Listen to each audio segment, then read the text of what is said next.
I'm from Australia. I've been in Taiwan for 19 months now. It's basically just going to work and playing and being a big kid with the kids all day, which is fantastic.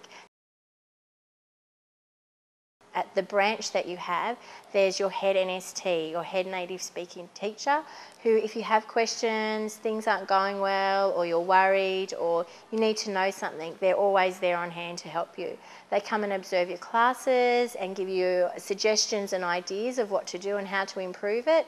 And it just means that always you're improving yourself, and the quality of your teaching, the standards of your teaching are always getting higher and higher, so that when you return to your home country, whether you're a trained teacher or not, you'll have that background and someone who can say to you and be a reference for you and say, this is how they were at the beginning, this is how they are at the end, this is the kind of professional goals they achieved, and this is what they did for our branch. And they're a really good system to have, so that when you put that down in your CV, you've got a really good solid professional person who is supporting you and giving you a reference.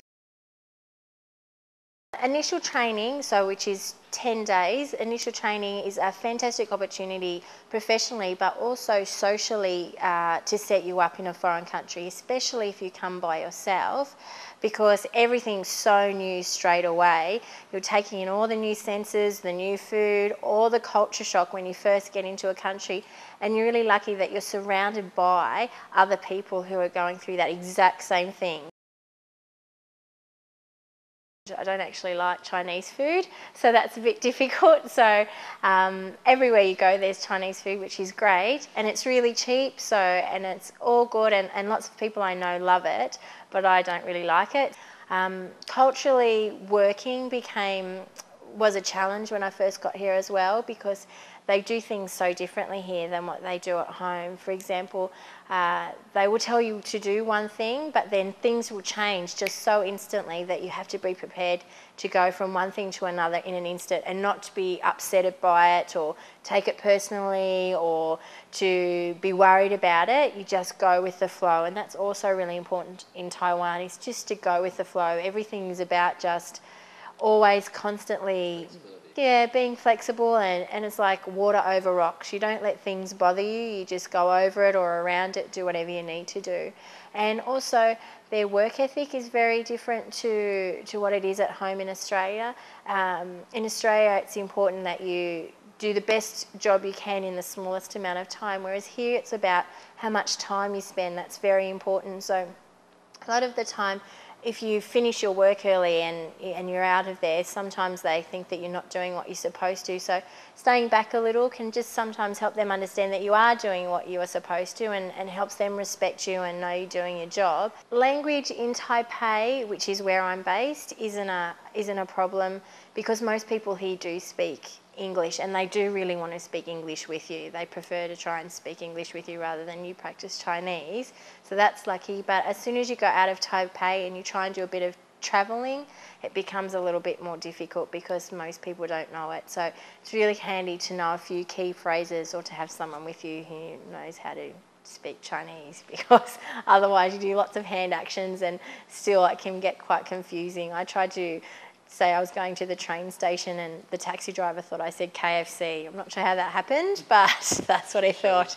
It was just choo choo, and that was it. But I don't know how he got KFC. It was just choo choo. You do that with two arms. Choo choo. You look a bit like a chicken now. Yeah, great.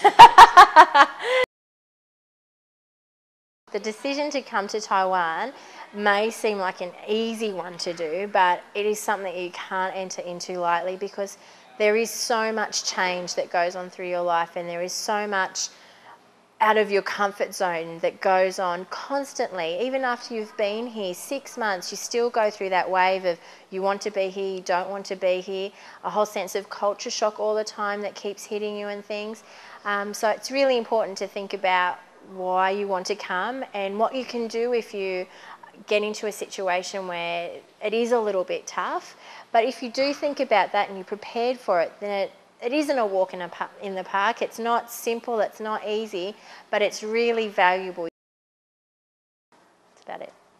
Tony, thank you very much. You're welcome. You've been fantastic. I know it sounds negative, but it's very real. That's all. I just think Taiwan's a very real place. That's all. Very real place. Well, you have your good and your bad, right? So that's what's good about it. You know, it's not all glossy and easy. Otherwise, it wouldn't be a challenge to come here. Why would you come to a place that was easy and you could do it just as well at home? You might as well come to a place where you have to challenge yourself and you meet that challenge all the time, and it becomes a sense of accomplishment. I managed to get around the place. I managed to find my way to that, to that temple when I didn't know how to speak Chinese.